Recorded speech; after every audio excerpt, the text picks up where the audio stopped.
Yung mga paps, pag-uusapan naman natin yung vibration sa manubela.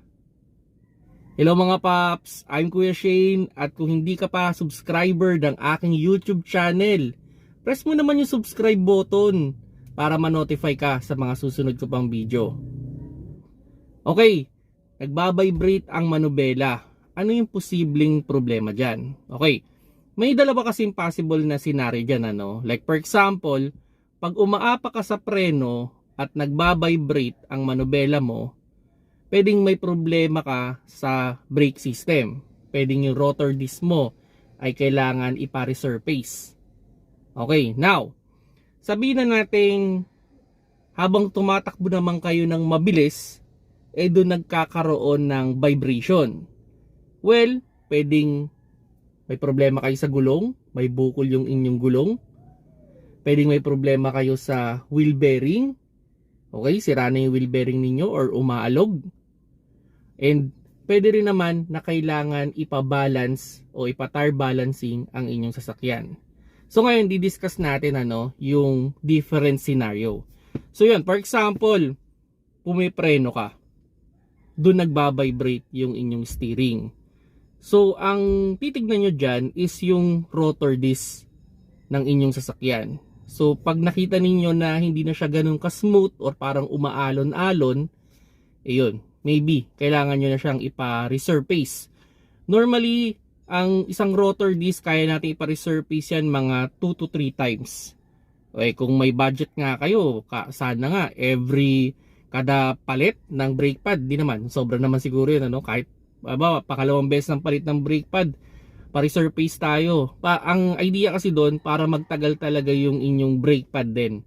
At yung pagpreno ninyo maganda, smooth lang. Kasi nga through time nagkakaroon niya ng parang alon. Okay? So pag pumipreno tayo, doon na yung alon na yan nakaka-epekto dito sa ating manubela. So nagba-vibrate.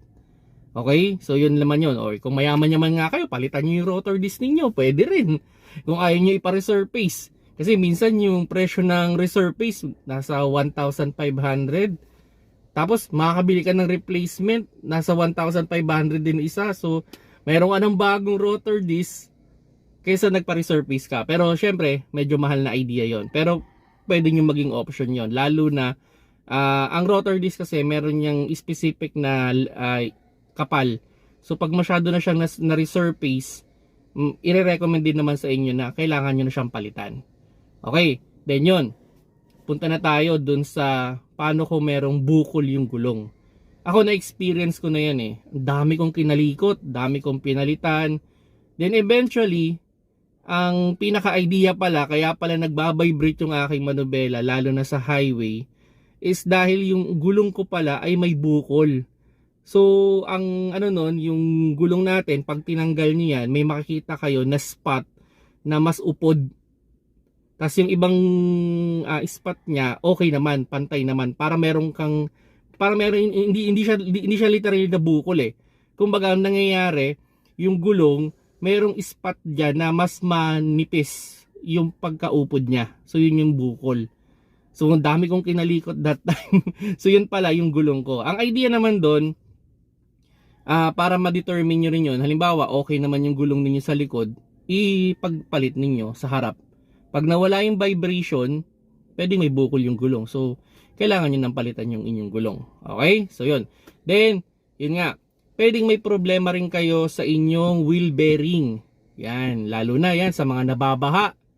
Ako, pag nabaha natin yung kotse natin, tapos nabasa yung wheel bearing. After a while, mga 1 week to 1 month, mapapansin niyo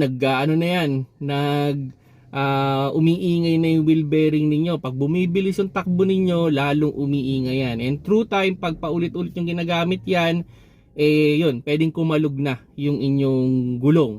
So, ang effect nun, lalo na pag tumatakbo kayo sa mabilis na kalsada, pwedeng nagbabibrate yung gulong ninyo. Or I mean, yung manubela ninyo. Then, yung gulong ninyo, hindi na pantay.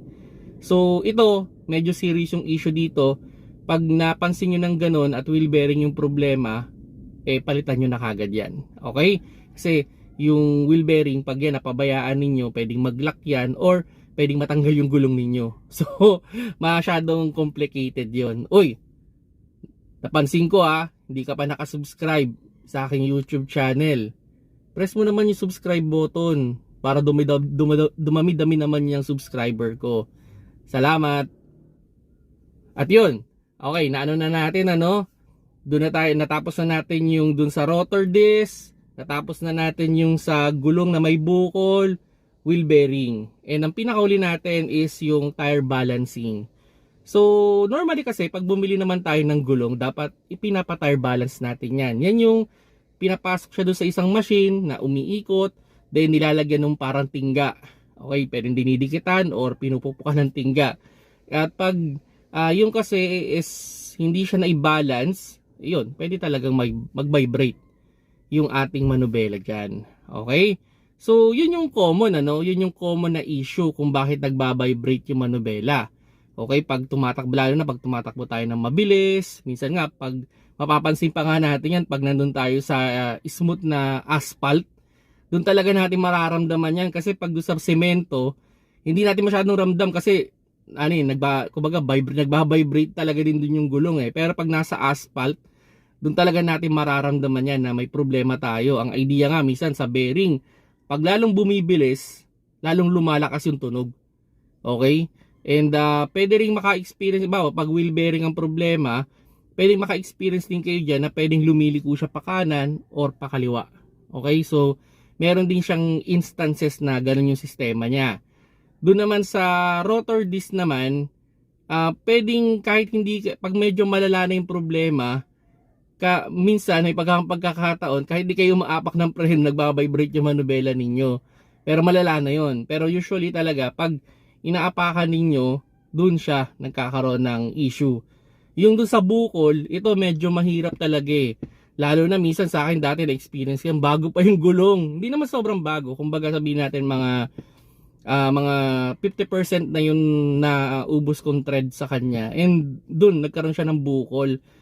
Sadly, nakakaano siya na ang dami kong kinalikot, tinignan. Then yun lang pala yung problema. Pero yun, pwede rin magka-problema yan doon sa mga bushing, okay, yung mga goma-goma dyan, okay, yung mga ball joint. Ito naman, pa-check nyo na lang yan. Mapapansin nyo naman yan pag may biyak na, masyado ng dry.